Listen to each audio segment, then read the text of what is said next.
10 лица се лишени од слобода во голема полициска акција на неколку локации во Скопје.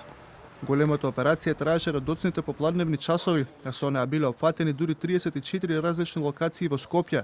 Од МВР информираат дека операцијата била со цел сузбивање на криминални банди, поврзани со нелегално поседување и трговија со оружје, дрога, но и криминалци кои представувале закана за околината. Извршени се претреси на 34 локации, кај вкупно 32 лица во населените места: Ѓорче Петров, Грче, Ченто, Арачиново, Чаир, Бутел, Визбегово, Бардовци, Студеничани и Центар, со цел обезбедување и пронаоѓање на материјални докази кои потекнуваат од извршени кривични дела.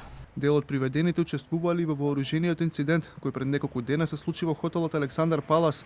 Од МВР информираат и дека се работи за лица од кои дел се товарат за предизвикување општа опасност и загрозување на сигурноста на службено лица, а дел за трговија со дрога и оружје.